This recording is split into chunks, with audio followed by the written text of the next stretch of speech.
지난 한 주 동안 외국인과 기관이 매집한 종목에 대해서 확인해 보겠습니다. 우선 외국인이 지난 한 주 동안 코스피 시장에서 2,700억 순매수를 하였는데 그동안 지속적인 순매도를 보여주던 외국인이 드디어 6주 만에 순매수로 전환하였습니다. 반면에 기관은 3,800억 이상 순매도를 기록하며 코스피 시장에서는 지난 한 주 동안 외국인과 기관 합계 1,153억 순매도를 기록하였습니다.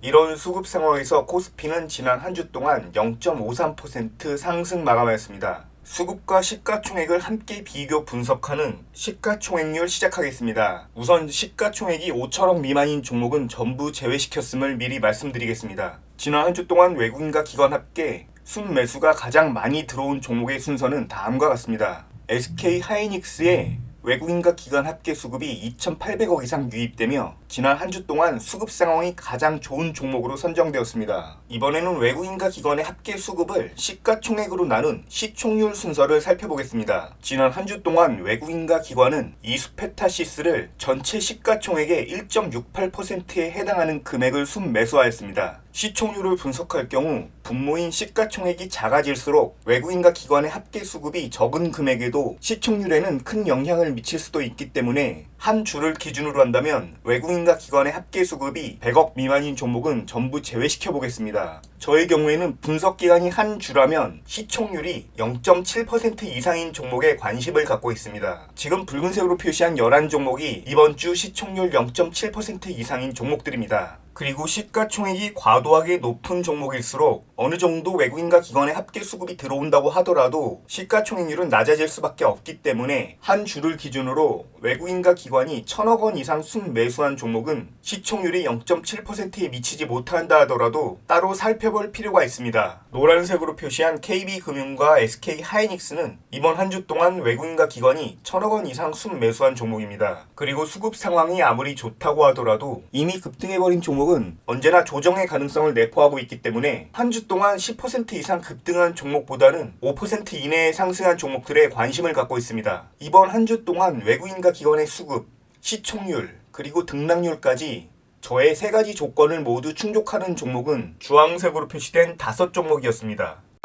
이번에는 최근 4주 동안의 시총률을 확인해 보겠습니다. 최근 4주 동안 코스피 시장에서 외국인은 5조 2천억 순매도를, 기관은 2조 1천억 이상을 순매수하였습니다. 이 기간 동안 코스피는 3.82% 상승하였으며 개별 종목 가운데 4주 동안 외국인과 기관의 합계 수급이 가장 많이 들어온 종목은 다음과 같습니다. 이 기간 동안 외국인과 기관은 운수장비 업종, 그 중에서도 조선주를 집중적으로 순매수하였다는 것을 확인할 수 있습니다. 이 기간 동안 조선 대표 종목은 30에서 50% 가까운 등락률을 보여주며 견조한 수급을 바탕으로 급등세를 연출하였습니다. 이번에는 시총률 순서로 확인해 보겠습니다. 지난 4주 동안 외국인과 기관은 한국카본을 전체 시가총액의 3.5%에 해당하는 금액만큼 순매수하였습니다. 분석 기간이 4주라면 외국인과 기관의 합계 수급은 최소한 300억 이상은 되어야 된다고 생각하기 때문에 그에 미치지 못하는 종목들은 전부 제외시켜 보겠습니다. 시가총액률은 분석 기간이 4주일 경우 1% 이상은 되어야 된다고 생각하기에 시총률이 1% 넘는 종목들은 붉은색으로 표시를 하였습니다. 시총률은 비록 1%에 미치지 못하지만 지난 4주 동안 외국인과 기관의 합계 수급이 1,000억 원을 넘는 종목은 따로 노란색으로 표시해 두었습니다. 또한 수급적인 조건을 충족하면서 등락률 면에서 4주 동안 너무 급등하지 않은 종목, 다시 말해서 지금 주가 대비 상승 가능성이 높은 종목들은 주황색으로 다시 표시해 보았습니다. 지난 4주를 기준으로 한다면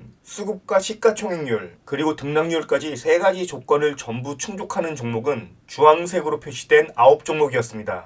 이런 관심 종목들 중에서도 저는 최종적으로 종목을 선택할 경우 시총률이 비슷한 종목이라면 외국인과 기관의 합계 수급이 더 많이 들어온 종목을 선호하고 외국인과 기관의 수급이 비슷한 종목이라면 당연하게도 시가총액률이 더 높은 종목을 선호하고 있습니다.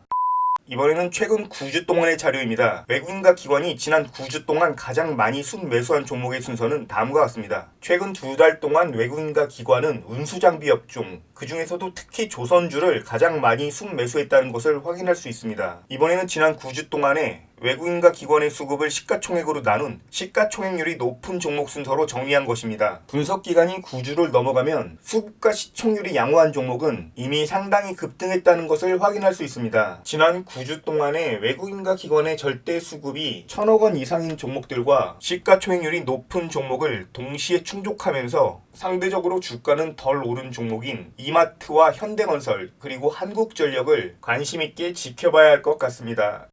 이번에는 최근 석 달을 의미하는 지난 13주 동안의 자료입니다. 지난 13주 동안 외국인과 기관이 가장 많이 순매수한 종목은 다음과 같습니다. 13주를 기준으로 시가총액률이 가장 높은 종목은 다음과 같습니다. 역시 중장기적으로 수급 상황이 견고한 종목들은 이미 상당히 급등했다는 것을 확인할 수 있습니다. 최근 13주 동안 수급과 시가총액률 그리고 상승률까지 고려하여 제가 관심있게 살펴보는 종목은 DB하이텍과 IM금융지주 그리고 HD 현대인프라코어 등 3종목이었습니다. 반년을 의미하는 26주 동안 외국인과 기관의 합계 수급이 가장 좋은 종목은 다음과 같습니다. 이번엔 외국인과 기관의 수급을 시가총액으로 나눈 시총률이 가장 높은 종목의 순서는 다음과 같습니다. 외국인과 기관은 YG엔터테인먼트를 지난 반년 동안 전체 시가총액의 15.13%에 해당하는 금액을 순매수하였고 그로 인해 주가는 62.74% 급등하였습니다. 지난 반년간 자료에서 가장 눈에 띄는 종목으로는 외국인과 기관의 절대적인 수급과 시가총액률이 높으면서 상대적으로 덜 상승한 종목인 네이버와 더존비즈온 그리고 이스페타시스 등이 있습니다. 최근 1년 동안 수급 상황이 가장 좋았던 종목의 순서입니다. 이번에는 최근 1년 동안 시총률이 가장 높은 종목의 순서입니다. 역시나 지난 1년 동안 수급 상황이 좋은 종목들은 거의 대부분 급등하였습니다.